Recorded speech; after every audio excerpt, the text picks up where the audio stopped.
വിവാഹം വേണ്ട എന്ന് പറയാൻ ഇന്ന് പുതുതലമുറ പറയുന്ന മറ്റൊരു പ്രശ്നം എന്താണെന്ന് ചോദിച്ചാൽ റെസ്പോൺസിബിലിറ്റിയാണ്. അതായത് ഉത്തരവാദിത്വം. എന്താ, വിവാഹം കഴിക്കുന്നില്ലേ?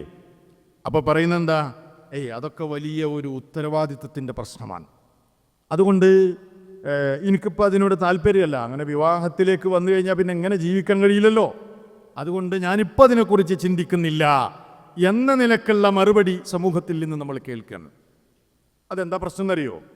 ഈ പുതിയ കാല ലോകത്ത് മനുഷ്യൻ്റെ ആസ്വാദനങ്ങളിൽ തന്നെ വ്യത്യാസമുണ്ടായി എന്നതാണ്.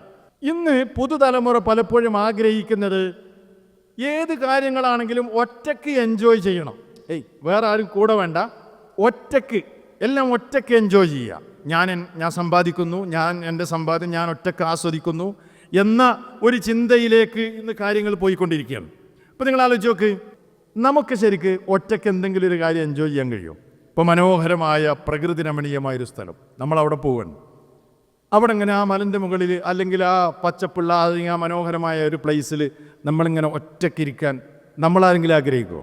ആഗ്രഹിക്കില്ല. അപ്പോൾ നമ്മൾ കൊതിക്കെന്താ, എൻ്റെ കൂടെ എൻ്റെ ഭാര്യ ഉണ്ടായിരുന്നെങ്കിൽ, എൻ്റെ മക്കളുണ്ടായിരുന്നെങ്കിൽ ഇത് എന്തൊരാസ്വാദനമായിരുന്നു, അല്ലെങ്കിൽ എൻ്റെ ഫ്രണ്ട്സ് ഉണ്ടായിരുന്നെങ്കിൽ എന്ന് നമ്മൾ ചിന്തിക്കുക.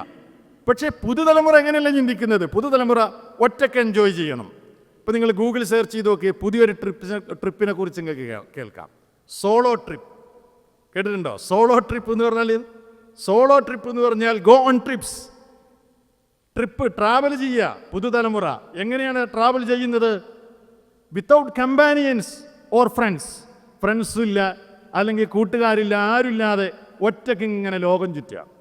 ഒരു ബൈക്ക് വാങ്ങുക, ഒരു ബുള്ളറ്റിൻ്റെ ബാക്കിൽ കുറേ ബാഗും സൗകര്യങ്ങളൊക്കെ കെട്ടിവെക്കുക, ഒരു ക്യാമറ ഫിറ്റ് ചെയ്യുക, അതല്ലെങ്കിൽ നല്ലൊരു ലോകം സഞ്ചരിക്കാൻ പറ്റുന്ന ഒരു കാറോ ജീപ്പോ സെറ്റ് ചെയ്യുക, എന്നിട്ട് എന്ത് ചെയ്യുക, ഡ്രൈവ് ചെയ്തിട്ട് ഇങ്ങനെ പോവുക, ലോകം ചുറ്റുക. എന്നിട്ട് ഓരോ സ്ഥലത്തെത്തിക്കഴിഞ്ഞാൽ ഹായ് ഗൈസ്, കാണുന്നില്ലേ, ഞാൻ ലഡാക്കിലാണ്, ഞാനിപ്പോൾ സൗദി അറേബ്യയിലാണ്.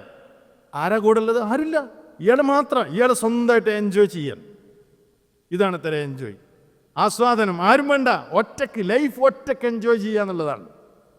ഇങ്ങനെ ഈ നിലക്കുള്ള ഒരു ചിന്താഗതിയുള്ള ആളുകൾക്ക് ഒരു കുടുംബ സംവിധാനത്തിലേക്ക് കടന്നു വരാൻ പറ്റുമോ?